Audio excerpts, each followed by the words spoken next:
Has anything changed for you? No, nothing has changed. Things are getting worse, and I'm getting very much worried. I know the elders in this country equal my age, but they appear to be silent. For what reason, I don't know. And I hope that now with the sort of alarming bells that are now ringing from the trade union organization and other sectors, the trade union Ghanaians will sit up now. Yeah. So as far as I'm concerned, things are not getting better. They are rather deteriorating, daily. I see. And what are some of these things?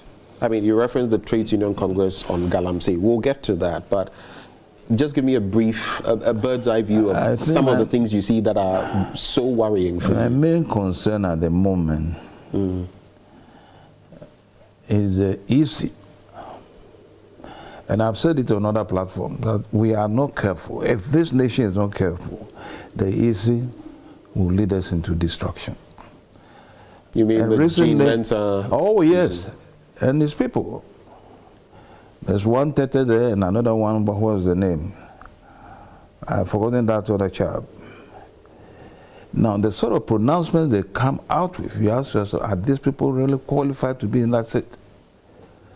But they say they are doing their best in their capacity to ensure that we have free, fair elections. So why do you think? No, there are concerns of they are faring so badly. There are concerns, serious concerns. And I think concerns of political parties must be listened to carefully. And if what they ask for can be done, it must be done before we get into these elections. Because we have instances where there have been transfers of names to different parts of the country when the people are not even aware. They are there, the records are there. So we follow some of these things carefully. You're referencing what the NDC is saying about some 200,000 plus names. Absolutely. In some cases, 3,000, 5,000. But the EC has come and responded to that, and it says they responded what way? That they came to confirm it. No, but there was a release recently by the EC saying that, I mean, these issues are being addressed and that they don't suffice to create any problems in the election, and that the storm, the furore being raised by the NDC is all about nothing. Much ado about nothing. No. A national election is a serious thing. If a single political party out of the many that we have here comes out with a concern, it is the duty of the EC to listen to it. Now, what did they come out with recently when the opposition party complained? They said they are aware and that it is good they have dictated. That's the understanding that I had. Now, if the NDC had not been able to dictate it, then of course, that would have been a foregone conclusion for them. You follow me? And I believe strongly that people like Afarijan, he has tremendous experience. If I were to be Jim Mensa, I won't hesitate approaching him. I keep on saying these things. Well, the man with experience has the experience. But even Afarijan is speaking from the sidelines, and we all hear what he says. He's indirectly cautioning not only the EC, but the country itself. But where we are going to now, for Tete to come and say that, they are not going to listen to anything that will, demands that have been brought by the NDC, is a serious matter. Let me reference what, so on September the 10th, Tuesday, this was actually on Joy News, the Director of Electoral Services at the Electoral Commission, Benjamin Banobio, said that these assertions that you just made, which have also been made by the NDC, that there have been illegal vote transfers in the register, are false, completely false. He says, please, there is nothing like 15,000 illegal transfers. The transfer list that was given to them was composed of transfers that we had done since 2020 when we compiled the register at first. So it involved transfers made in 2020, transfers in 2023, and transfers made in 2024. These are people who have transferred to the various polling stations. They are not ghosts. They are not bloated.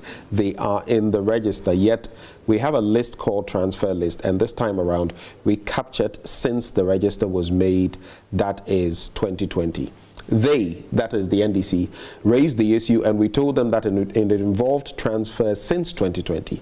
And so when you take that of 2020 from it and that of 2023 from it, you come to get the actual figure. We told them that we have it, and we even told them that if you deduct the two transfers, 2020 and 2023, you will get the same figure as they are talking about. This is how the EC has explained away at this.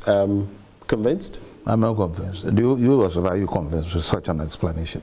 No, you see, I keep on telling you that journalists have a great role to play in this country. Such a person should have been confronted immediately by a journalist, not necessarily a politician or even a citizen. I mean, you tell this to the Marines. One, you have come to confirm that there have been transfers. Since 2020, you said. Yes. Yeah. Now, can he now tell the public that these various transfers that have been made, the people can easily be, pinpointed at the various sectors that they are at the moment? No, they can't do it. You follow me? And these are the things that we have to be careful about. We just came out of one not quite long ago, just almost getting to 4 years now. And look at the number of lives lost. You're talking of election 2020? Absolutely. And the 8 people who died in Yes, we shouldn't joke with this at all. You see, we talk of democracy, and I'll continue saying that I get surprised about my friend Akufo-Addo. I have known him to be a Democrat. He should have been the last person to have allied, and I know, I've been in politics for years. I know maneuvering is going on. There's no doubt about that. By whom? For the political parties. It could be any political party. Even bribing is a maneuver. Buying votes is a maneuver. You follow me? And that's why we don't get the right people to lead this country always. Tell me, what then is the solution? I mean, when you look at the current political climate, it is very charged. There are accusations, counter-accusations. I mean, when we come to Galamsey later, the whole charade about, oh, you polluted more than we did, as the majority chief whip, Anodompre, said, referencing the NDC. But before we get there, the political climate and ahead of election 2024, all of these things that are coming up, what do we do? The NDC is saying, go for an external forensic audit of the voters register. Forensic audit, that's right. It's been done before. Yeah. The EC says there's no need for us to do that. There's no need. And that we have sanitized all of these claims. That's why the response came from the Electoral Commission. The NDC is threatening a demonstration on the 17th. Will that solve it? No one knows. What are the solutions for you? Look, for the Electoral Commission itself to come out to say that there's no need for forensic examination, that tells you that they have a problem. I mean, you should know that. That itself tells you you've got a problem. Let me give you an example. Imagine I have stolen your car. And the car is parked in my house. And you brought in policemen to come and have a look whether the car is with me. Because there's every indication that the car is with me. And then I will be preventing you from entering into my house. That's what they are doing. I mean, why should you be afraid if you don't have a problem with forensic examination? Why should they be afraid? But if they don't have anything to hide. You see, this is the way I want Ghanaians to look at issues. Where we are now is not a partisan affair. It's not a partisan affair. We are getting into a very, very serious problem. It's not MPP, NDC, all this political party hanging around. We must look at the nation now. This nation is already a failed nation. Ghana is a failed nation. I've said it time and again. This is a failed nation. What is the economy doing? Useless. What's the development? Nil. We are supposed to be a mining country, gold, where we have gold. We are not the best or highest producers of gold in Africa. We are not. I think we are about 6th or 7th. We are 8th, actually. We're 8th. There you are. In terms of, well, that is in terms of gold reserves. Yes. We started mining, I don't know how many centuries ago. So that should tell you that this nation is a failed nation. It's a failed state. Our drinking water, we can't have a good drinking water. What do you got? Reserves have been destroyed. Water has been polluted all along. The major rivers that supplies water. That is a failed state. And as the what do you call it? The workers said, the TUC called recently, and I think they have given government a date that they might come out if they fail to do that. The president has to declare a state of emergency. And all this mining should stop now. Now. So 2 things. Of course, we'll get to the Galamsey proper. You say the president must declare a state of emergency. Even first on the forensic audit of the register. Some have said that, well, that will also come at a cost. And that will be a necessary cost because we can deal with it here ourselves. How do you answer those people? And here we go again. Look, this country has wasted money on issues that shouldn't have even been discussed at all. Huge amounts of money. You follow me? But that was just to bring peace into this country. People just kept quiet. If this is what is going to bring peace into the country, let them spend the money. Okay. Let them spend the money. Let's now get into illegal mining, aka Galamsey, and the havoc it is wreaking on our natural environment. Of course, now, even in forest reserves, mining is going on. And you alluded a short while ago to the fact that maybe we should heed the call by some Christian groups and other groups, CSOs among others, that say put a ban on mining, small-scale mining, in totality. I agree entirely. And then work it out. Others have also said declare a state of national emergency or a state of emergency. That's right. But there's also been pushback from that angle that, but do you know what it means when you declare a state of emergency? A lot of things will come to a grinding halt. The response has been that we don't need it in the whole country. We need it in certain places where mining is active. This is on the president to declare a state of emergency, as you well know.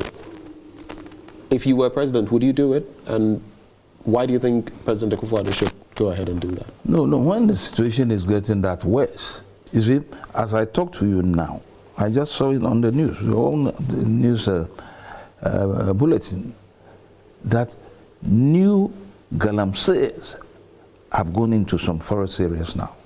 They are digging right now. So you can see straight that the people have got used to it. They don't care. They know the law will do nothing. To them, we have no law. You follow me? So where these things are taking place, all the forest reserve, wherever they are, whether it's Galamsey, whether it's small scale or large scale, must be stopped.